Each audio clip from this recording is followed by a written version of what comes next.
Read for you by Chiquito Craster. They by Rudyard Kipling. One view called me to another.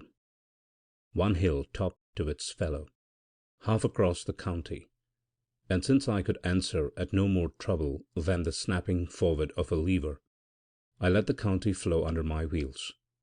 The orchid-studded flats of the east gave way to the thyme, ilex, and grey grass of the downs, these again to the rich cornland and fig-trees of the lower coast, where you carry the beat of the tide on your left hand for 15 level miles, and when at last I turned inland through a huddle of rounded hills and woods, I had run myself clean out of my known marks. Beyond that precise hamlet which stands godmother to the capital of the United States, I found hidden villages where bees, the only things awake, boomed in 80-foot lindens that overhung grey Norman churches, miraculous brooks diving under stone bridges built for heavier traffic than would ever vex them again, tide barns larger than their churches, and an old smithy that cried out aloud how it had once been a hall of the knights of the Temple. Gypsies I found on a common where the gorse, bracken, and heath fought it out together up a mile of Roman road, and a little further on I disturbed a red fox rolling dog-fashion in the naked sunlight. As the wooded hills closed about me, I looked up in the car to take the bearings of that great down, whose ringed head is a landmark for 50 miles across the Low Countries. I judged that the lie of the country would bring me across some westward running road that went to his feet, but I did not allow for the confusing vales of the woods. A quick turn plunged me first into a green cutting brimful of liquid sunshine, next into a gloomy tunnel where last year's dead leaves whispered and scuffled about my tires. The strong hazel stuff meeting overhead had not been cut for a couple of generations at least, nor had any axe helped the moss-cankered oak and beech to spring above them. Here the road changed frankly into a carpeted ride on whose brown velvet-spent primrose clumps showed like jade, and a few sickly white-stalked bluebells nodded together. As the slope favoured, I shut off the power and slid over the whirled leaves, expecting every moment to meet a keeper. But I only heard a jay, far off, arguing against the silence under the twilight of the trees. Still the track descended. I was on the point of reversing and working my way back on the second speed ere I entered in some swamp, when I saw sunshine through the tangle ahead and lifted the brake. It was down again at once. As the light beat across my face, my four wheels took the turf of a great still lawn from which sprang horsemen 10 feet high with levelled lances, monstrous peacocks, and sleek round-headed maids of honour, blue, black, and glistening, all of clipped hue. Across the lawn, the marshalled woods besieged it on 3 sides, stood an ancient house of lichened and weather-worn stone, with mullioned windows and roofs of rose-red tile. It was flanked by semicircular walls, also rose-red, that closed the lawn on the 4th side, and at their feet a box hedge grew man-high. There were doves on the roof about the slim brick chimneys, and I caught a glimpse of an octagonal dove-house behind the screening wall. Here, then, I stayed, a horseman's great spear laid at my breast, held by the exceeding beauty of that jewel in that setting. If I am not packed off for a trespasser, or if this night does not ride a wallop at me, thought I, Shakespeare and Queen Elizabeth at least must come out of the half-open garden door and ask me to tea. A child appeared at an upper window, and I thought the little thing waved a friendly hand. But it was to call a companion, for presently another bright head showed. Then I heard a laugh among the yew peacocks, and turning to make sure, till then I had been watching the house only, I saw the silver of a fountain behind a hedge thrown up against the sun. The doves on the roof cooed to the cooing water, but between the 2 notes I caught the utterly happy chuckle of a child absorbed in some light mischief. The garden door, heavy oak sunk deep in the thickness of the wall, opened further. A woman in a big garden hat set her foot slowly on the time-hollowed stone step, and as slowly walked across the turf. I was forming some apology, when she lifted up her head, and I saw that she was blind. "I heard you," she said. "Isn't that a motor car?" I'm afraid I've made a mistake in my road. I should have turned off up above. I never dreamed," I began. "But I'm very glad. Fancy a motor car coming into the garden. It will be such a treat." She turned and made as though looking about her. You haven't seen anyone, have you, perhaps?" No one to speak to, but the children seemed interested at a distance. "Which?" "I saw a couple up at the window just now, and I think I heard a little chap in the grounds." "Oh, lucky you!" she cried, and her face brightened. "I hear them, of course, but that's all. You've seen them and heard them." "Yes," I answered. "And if I know anything of children, one of them's having a beautiful time by the fountain yonder. Escaped, I should imagine." "You're fond of children?" I gave her one or two reasons why I did not altogether hate them. Of course," she said. "Then you understand. Then you won't think it foolish if I ask you to take your car through the gardens once or twice, quite slowly.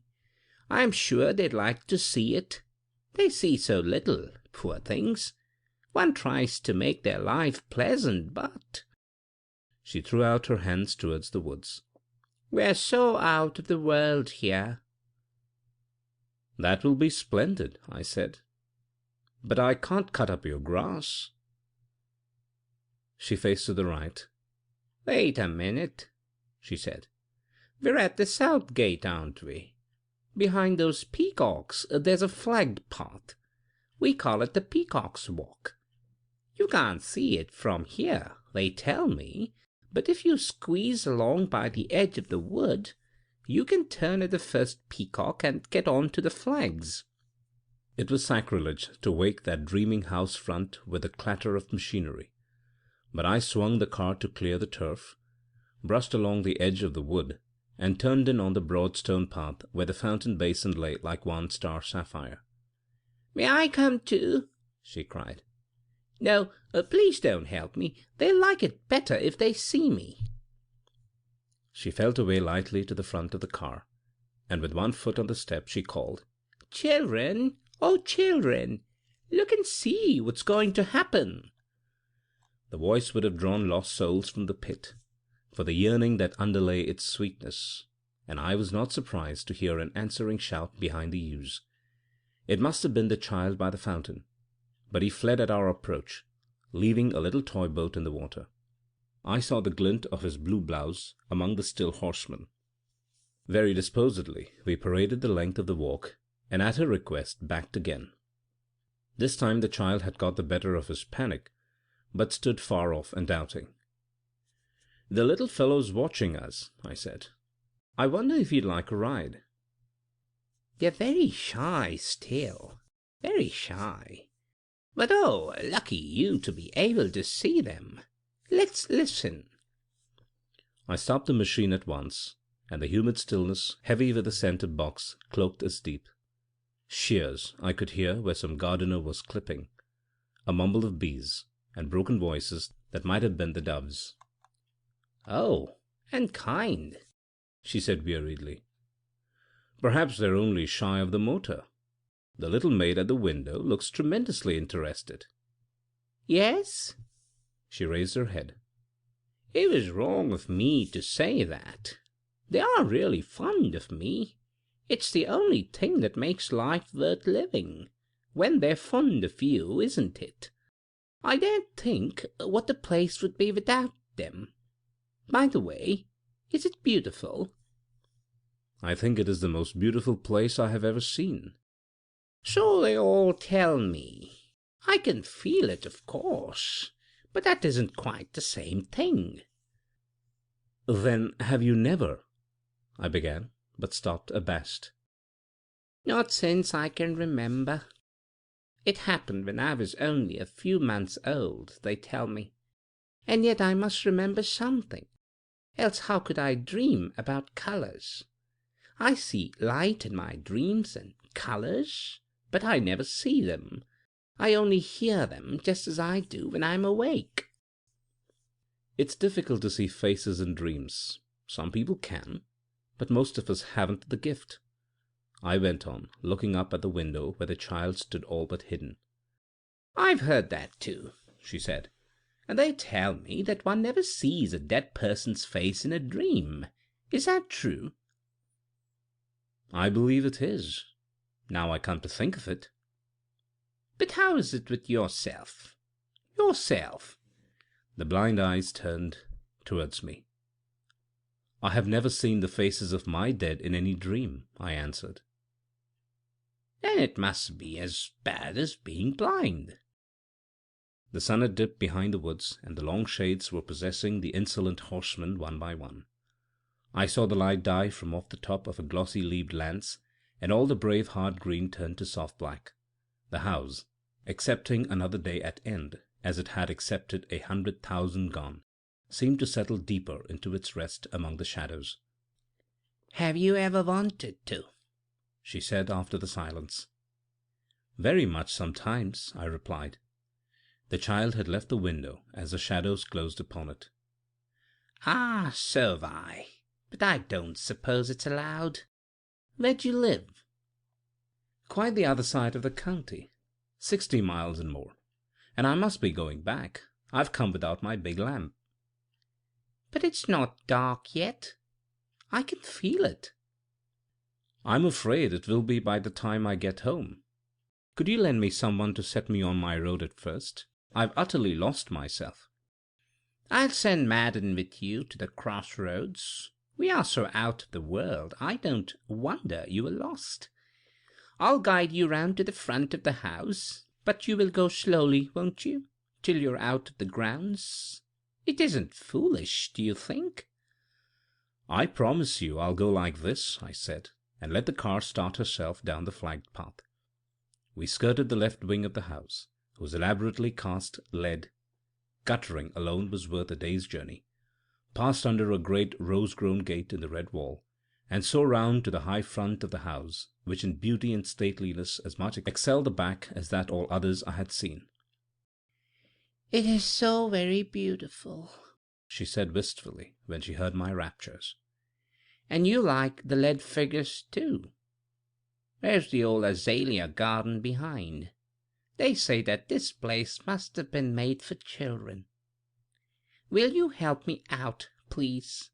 I should like to come with you as far as the crossroads, but I must leave them. Is that you, Madden? I want you to show this gentleman the way to the crossroads. He has lost his way, but he has seen them." A butler appeared noiselessly at the miracle of the old oak that must be called the front door, and slipped aside to put on his hat. She stood looking at me with open blue eyes in which no sight lay, and I saw for the first time that she was beautiful. "Remember," she said quietly, "if you are fond of them, you will come again," and disappeared within the house. The butler in the car said nothing till we were nearly at the lodge gates, where, catching a glimpse of a blue blouse in a shrubbery, I swerved amply lest the devil that leads little boys to play should drag me into child murder. "Excuse me," he asked of a sudden, "but why did you do that, sir?" "The child yonder." "Our young gentleman in blue?" "Of course." "He runs about a good deal. Did you see him by the fountain, sir?" "Oh, yes, several times. Do we turn here?" "Yes, sir. And did you happen to see them upstairs, too?" "At the upper window, yes." "Was that before the mistress came out to speak to you, sir?" "A little before that. Why do you want to know?" He paused a little. "Only to make sure that they had seen the car, sir. Because with children running about, though I am sure you are driving particularly careful, there might be an accident. That was all, sir. Here are the crossroads. You can't miss your way from now on." "Thank you, sir. But that isn't our custom, not with—" "I beg your pardon," I said, and thrust away the British silver. "Oh, it's quite right with the rest of 'em as a rule. Good-bye, sir." He retired into the armour-plated conning tower of his caste and walked away, evidently a butler solicitous for the honour of his house, and interested, probably through a maid, in the nursery. Once beyond the signpost at the cross-roads, I looked back, but the crumpled hills interlaced so jealously that I could not see where the house had lain. When I asked its name at a cottage along the road, the fat woman who sold sweetmeats there gave me to understand that people with motor cars had small right to live, much less to go about talking like carriage folk. They were not a pleasant-mannered community. When I retraced my route on the map that evening, I was a little wiser. Hawkins' Old Farm appeared to be the survey title of the place, and the old country gazetteer, generally so ample, did not allude to it.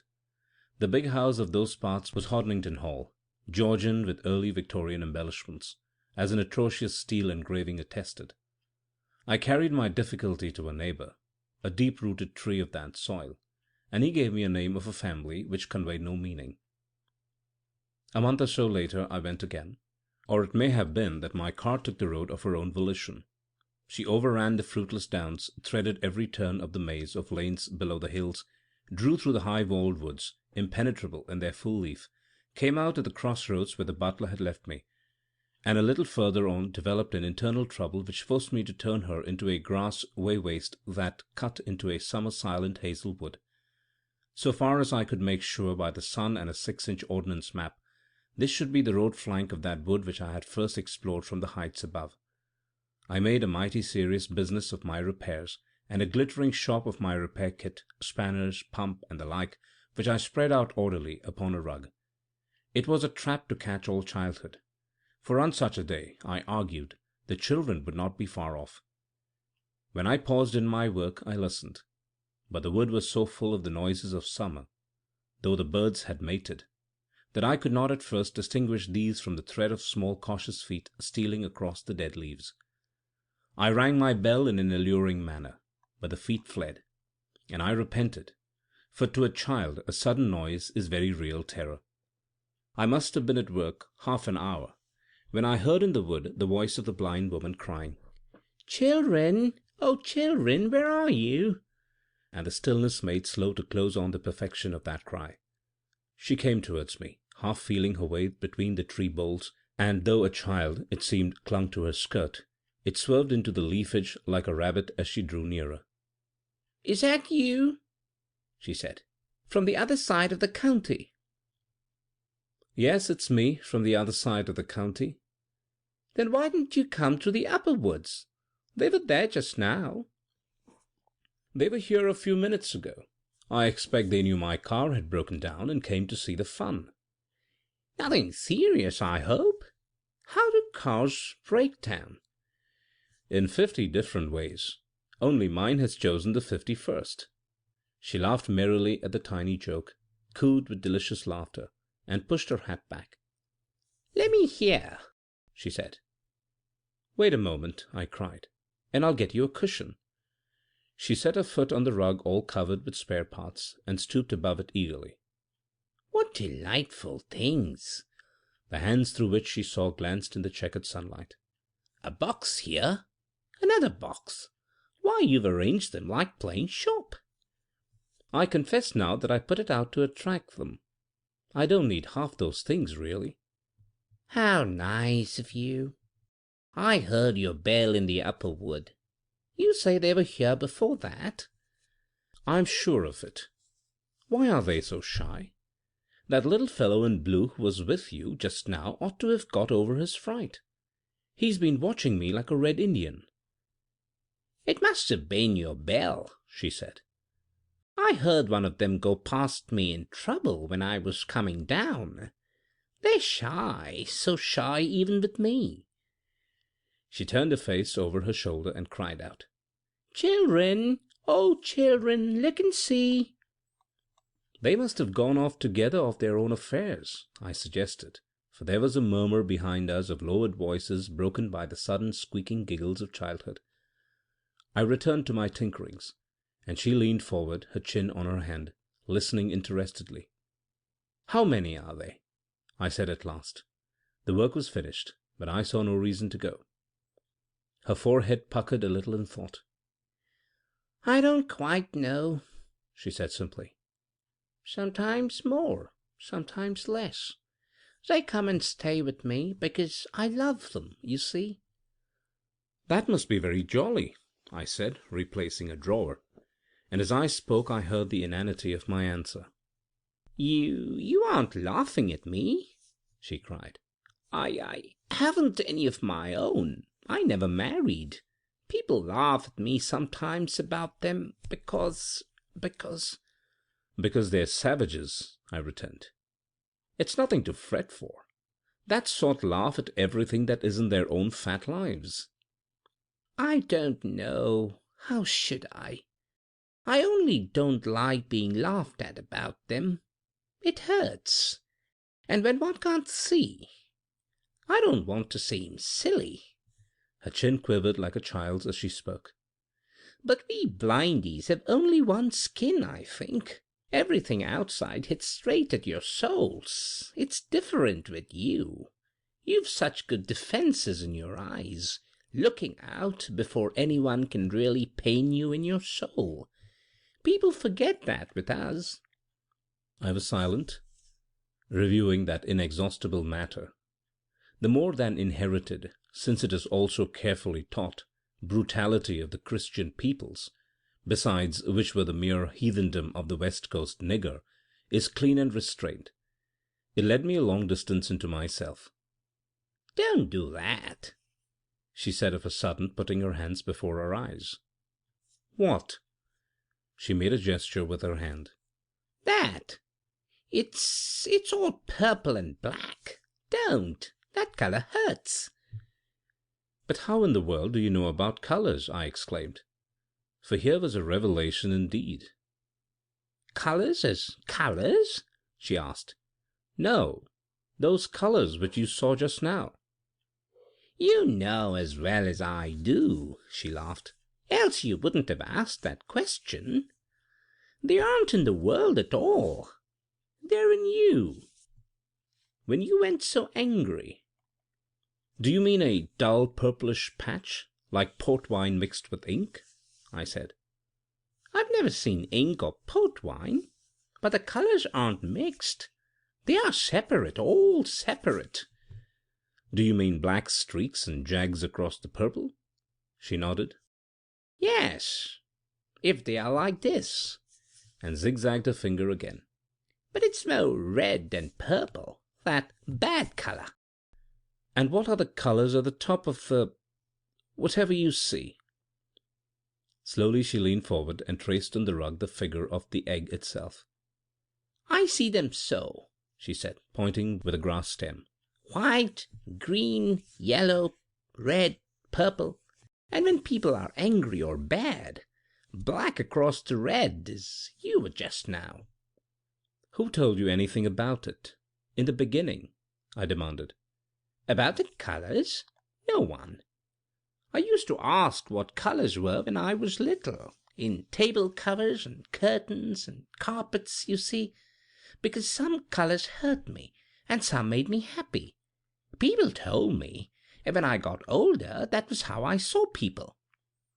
Again she traced the outline of the egg, which it is given to very few of us to see. "All by yourself?" I repeated. "All by myself. There wasn't anyone else. I only found out afterwards that other people did not see the colors." She leaned against the tree bole, plaiting and unplaiting chance-plucked grass stems. The children in the wood had drawn nearer. I could see them with the tail of my eye, frolicking like squirrels. "Now I am sure you will never laugh at me," she went on after a long silence. "Nor at them." "Goodness, no!" I cried, jolted out of my train of thought. "A man who laughs at a child, unless the child is laughing too, is a heathen." "I didn't mean that, of course. You'd never laugh at children, but I used to think that perhaps you might laugh about them. So now I beg your pardon. What are you going to laugh at?" I had made no sound, but she knew. "At the notion of your begging my pardon. If you had done your duty as a pillar of the state and a landed proprietress, you ought to have summoned me for trespass when I barged through your woods the other day. It was disgraceful of me, inexcusable." She looked at me, her head against the tree trunk, long and steadfastly, this woman who could see the naked soul. "How curious," she half whispered. "How very curious." "Why, what have I done?" "You don't understand. And yet you understood about the colors. Don't you understand?" She spoke with a passion that nothing had justified, and I faced her bewilderedly as she rose. The children had gathered themselves in a roundel behind a bramble bush. One sleek head bent over something smaller, and the set of the little shoulders told me that fingers were on lips. They too had some child's tremendous secret. I alone was hopelessly astray there in the broad sunlight. "No," I said, and shook my head as though the dead eyes could note. "Whatever it is, I don't understand yet. Perhaps I shall later, if you'll let me come again." "You will come again," she answered. "You will surely come again and walk in the wood." "Perhaps the children will know me well enough by that time to let me play with them, as a favor. You know what children are like." "It isn't a matter of favor, but of right," she replied, and while I wondered what she meant, a dishevelled woman plunged round the bend of the road, loose-haired, purple, almost lowing with agony as she ran. It was my rude fat friend of the sweetmeat shop. The blind woman heard and stepped forward. "What is it, Mrs. Maidhurst?" she asked. The woman flung her apron over her head and literally grovelled in the dust, crying that her grandchild was sick to death, that the local doctor was away fishing, that Jenny the mother was at her wits' end, and so forth, with repetitions and bellowings. "Where's the next nearest doctor?" I asked between paroxysms. "I'll attend to this. Be quick. Madden will tell you. Go round to the house and take him with you. I'll attend to this. Be quick." She half supported the fat woman into the shade. In 2 minutes I was blowing all the horns of Jericho under the front of the House Beautiful, and Madden in the pantry rose to the crisis like a butler and a man. A quarter of an hour at illegal speeds caught us a doctor 5 miles away. Within the half hour we had decanted him, much interested in motors, at the door of the sweetmeat shop, and drew up the road to await the verdict. "Useful things, cars," said Madden, all man and no butler. "If I'd had one when mine took sick, she wouldn't have died." "How was it?" I asked. "Croup. Mrs. Madden was away. No one knew what to do. I drove 8 miles in a tax cart for the doctor. She was choked when we came back. This cart has saved her. She'd have been close on 10 now." "I'm sorry," I said. "I thought you were rather fond of children from what you told me going to the crossroads the other day." "Have you seen him again, sir?" "This morning." "Yes, but they're well broke to cars. I couldn't get any of them within 20 yards of it." He looked at me carefully, as a scout considers a stranger, not as a menial should lift his eyes to his divinely appointed superior. "I wonder why," he said, just above the breath that he drew. We waited on. A light wind from the sea wandered up and down the long lines of the woods, and the wayside grasses, whitened already with summer dust, rose and bowed in sallow waves. A woman, wiping the suds of her arms, came out of the cottage next the sweetmeat shop. "I've been a-listening in the backyard," she said cheerily. "He says Arthur's unaccountable bad. Did he hear him struck just now? Unaccountable bad. I reckon 'twill come Jenny's turn to walk in the wood next week along, Mr. Madden." "Excuse me, sir, but your lap robe is slipping," said Madden deferentially.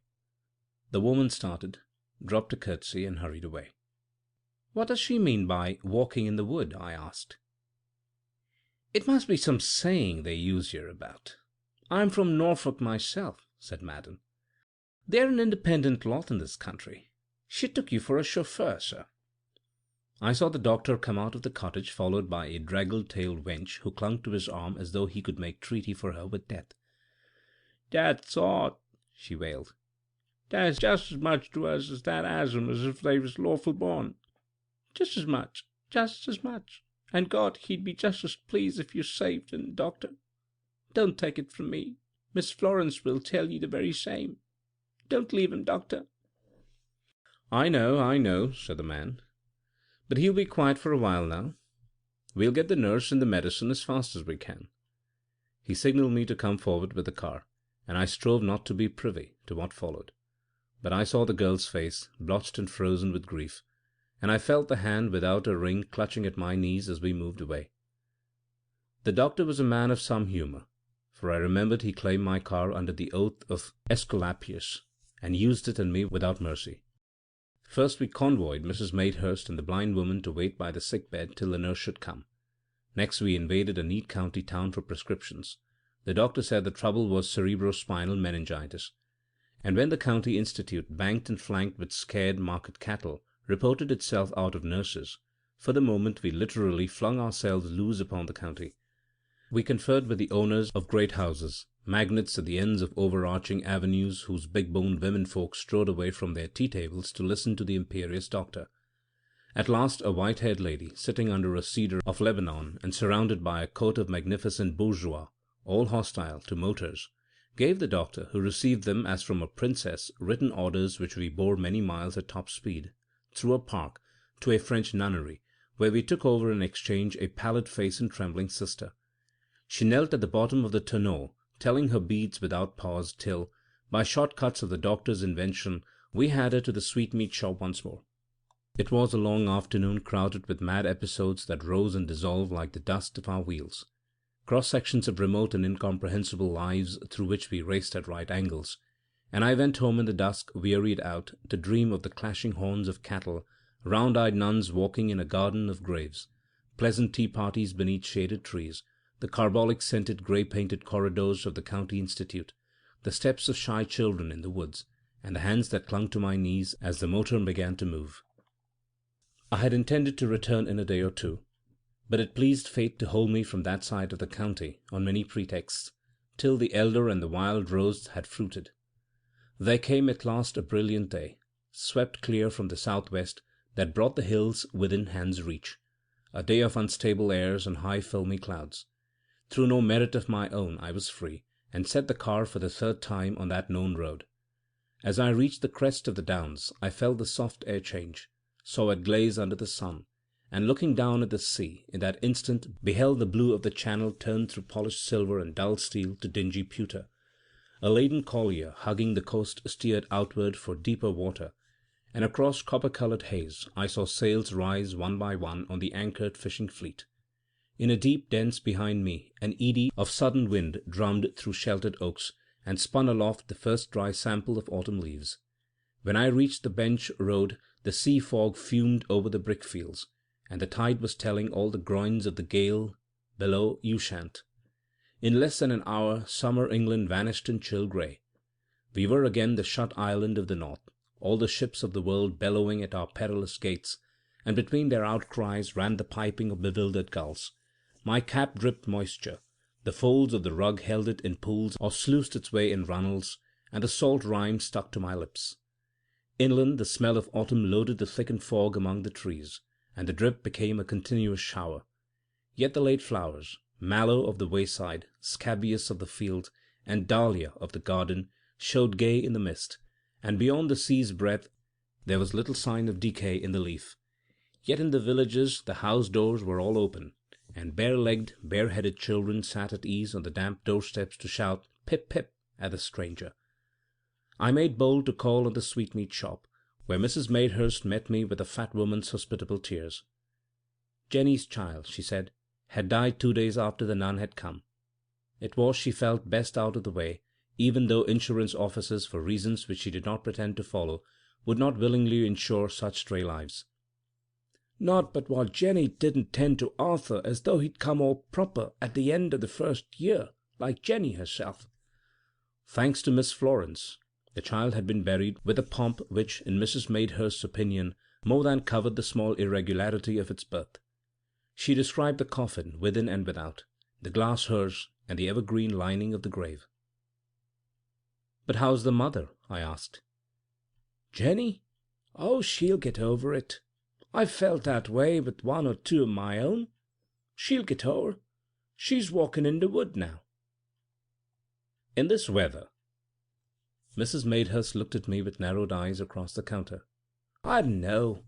But it opens the heart yes, it opens the heart. That's where losin' and bearin' come so alike in the long run, we do say." Now the wisdom of the old wives is greater than that of all the fathers, and this last oracle sent me thinking so extentedly as I went up the road that I nearly ran over a woman and a child at the wooded corner by the lodge gates of the House Beautiful. "Awful weather," I cried as I slowed dead for the turn. "Not so bad," she answered placidly out of the fog. "Mine's used to 'em. You'll find yours indoors, I reckon." Indoors, Madden received me with professional courtesy, and kind inquiries for the health of the motor, which he would put under cover. I waited in a still nut-brown hall, pleasant with late flowers and warmed with the delicious wood fire, a place of good influence and great peace. Men and women may sometimes, after great effort, achieve a creditable lie, but the house, which is their temple, cannot say anything save the truth of those who had lived in it. A child's cot and a doll lay on the black and white floor, where a rug had been kicked back. I felt that the children had only just hurried away, to hide themselves, most like, in the many turns of the great adzed staircase that climbed stately out of the hall, or to crouch at gaze behind the lions and roses of the carven gallery above. Then I heard her voice above me, singing as the blind sing, from the soul. "In the pleasant orchard closes," and all my early summer came back at the call. "In the pleasant orchard closes, God bless all our gains, we say, but may God bless all our losses, better suits with our degree." She dropped the marring fifth line and repeated, "Better suits with our degree." I saw her lean over the gallery, her linked hands white as pearl against the oak. "Is that you, from the other side of the county?" she called. "Yes, me from the other side of the county," I answered, laughing. "What a long time before you had to come here again," one hand lightly touching the broad rail. "It's 2 months and 4 days. Summer's gone." "I meant to come before, but fate prevented." "I knew it. Please do something to that fire.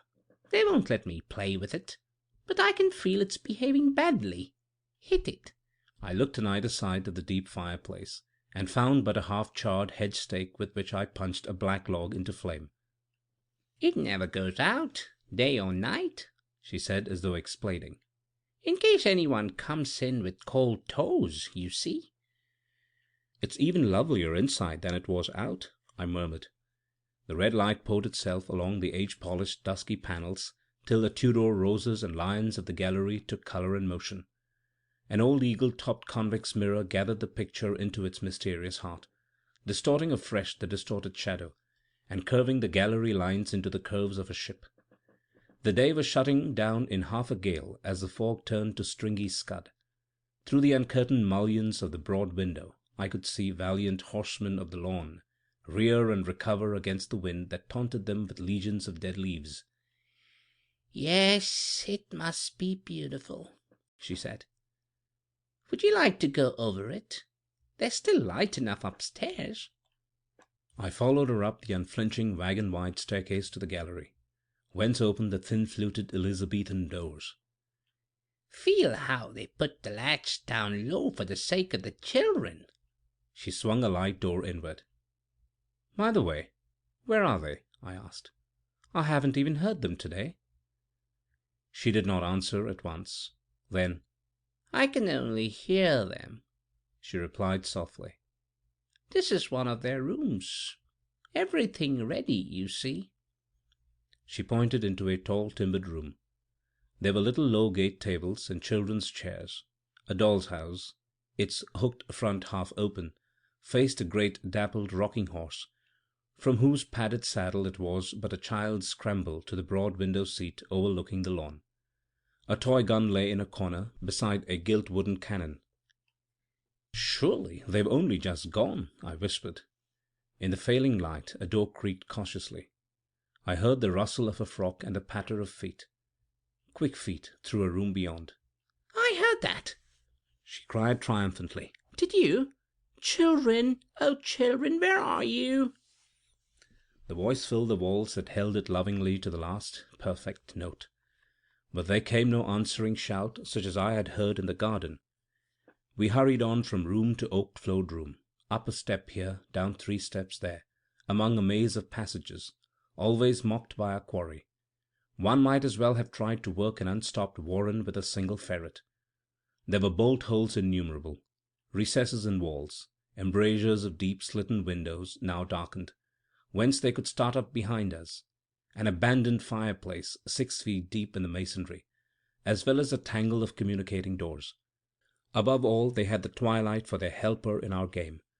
I had caught 1 or 2 joyous chuckles of evasion, and once or twice had seen the silhouette of a child's frock against some darkening window at the end of a passage. But we returned empty-handed to the gallery, just as a middle-aged woman was setting a lamp in its niche. "No, I haven't seen her either this evening, Miss Florence," I heard her say. "But that Turpin, he says he wants to see you about his shed." "Oh, Mr. Turpin must want to see me very badly. Tell him to come to the hall, Mrs. Madden." I looked down into the hall, whose only light was the dulled fire, and deep in the shadow I saw them at last. They must have slipped down while we were in the passages, and now thought themselves perfectly hidden behind an old gilt leather screen. By child's law, my fruitless chase was as good as an introduction, but since I had taken so much trouble, I resolved to force them to come forward later by the simple trick which children detest, of pretending not to notice them. They lay close, in a little huddle, no more than shadows except when a quick flame betrayed an outline. "And now we'll have some tea," she said. "I believe I ought to have offered it to you at first, but one doesn't arrive at manners, somehow, when one lives alone and is considered peculiar." Then, with very pretty scorn, "Would you like a lamp to eat by?" "The firelight's much pleasanter, I think." We descended into that delicious gloom, and Madden brought tea. I took my chair in the direction of the screen, ready to surprise or be surprised as the game should go, and at her permission, since her hearth is always sacred, bent forward to play with the fire. "Where do you get these beautiful short faggots from?" I asked idly. "Why, they are tallies." "Of course," she said. "As I can't read or write, I'm driven back on the early English tally for my accounts. Give me one, and I'll tell you what it meant." I passed her an unburnt hazel tally, about 1 foot long, and she ran her thumb down the nicks. "This is the milk record for the home farm for the month of April last year, in gallons," said she. "I don't know what I should have done without tallies. An old forester of mine taught me the system. It's out of date now for everyone else, but my tenants respect it. One of them's coming now to see me. Oh, it doesn't matter. He has no business here out of office hours. He's greedy, ignorant man, very greedy, or he wouldn't come here after dark." "Have you much land, then?"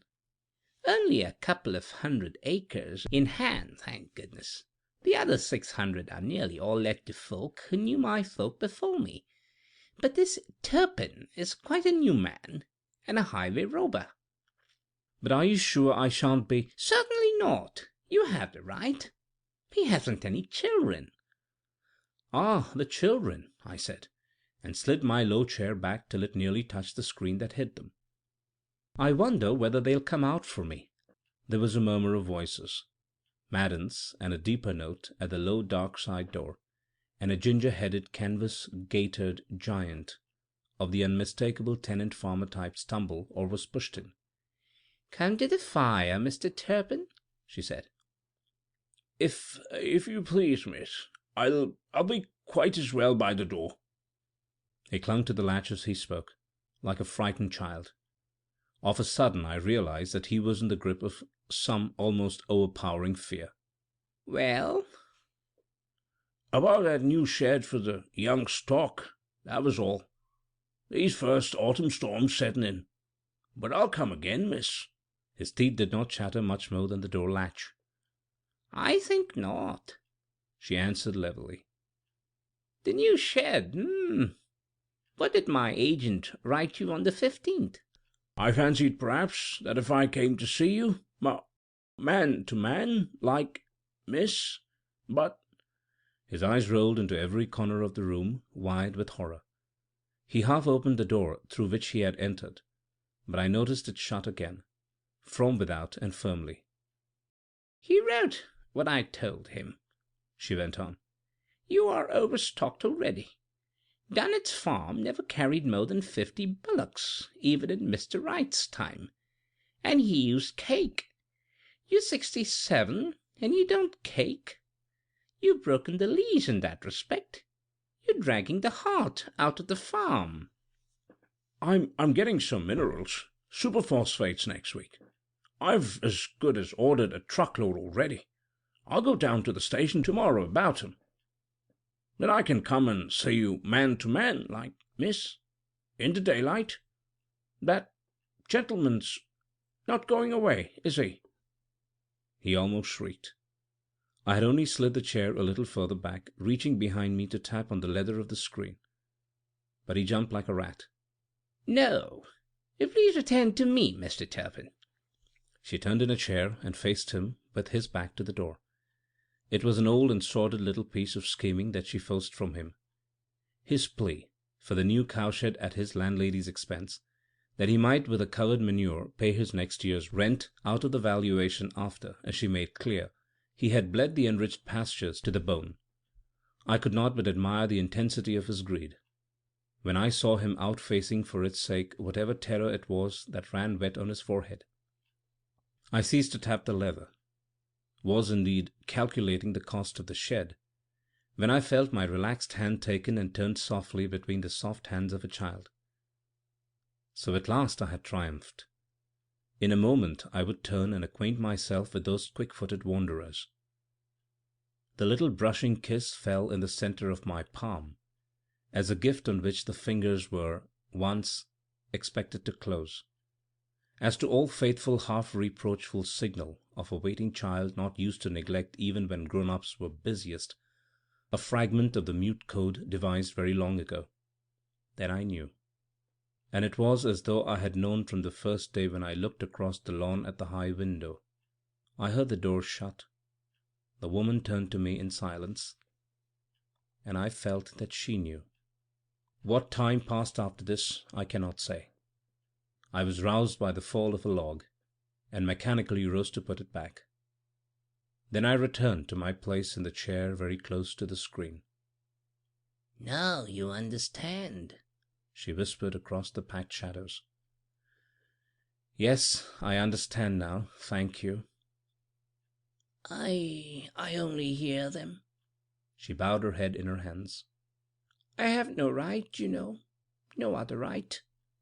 I have neither borne nor lost, neither borne nor lost." "Be very glad, then," said I, for my soul was torn open within me. "Forgive me." She was still, and I went back to my sorrow and my joy. "It was because I loved them so," she said at last brokenly. "That was why it was, even from the first, even before I knew that they were all I should ever have. And I loved them so." She stretched out her arms to the shadows and the shadows within the shadow. "They came because I loved them, because I needed them. I must have made them come. Was that wrong, think you?" "No, no." I grant you that the toys and all that sort of thing were nonsense. But I used to so hate empty rooms myself when I was little." She pointed to the gallery. "And the passages all empty. How could I ever bear the garden door shut? Suppose—" "Don't, for pity's sake, don't," I cried. The twilight had brought a cold rain with gusty squalls that plucked at the leaded windows. "And the same thing with keeping the fire in all night. I don't think it's so foolish, do you?" I looked at the broad brick hearth, saw, through tears I believe, that there was no unpassable iron on or near it, and bowed my head. I did all that and lots of other things, just to make believe. Then they came. I heard them. But I didn't know that they were not mine by right till Mrs. Madden told me. The butler's wife? What? One of them I heard she saw and knew. Hers. Not for me.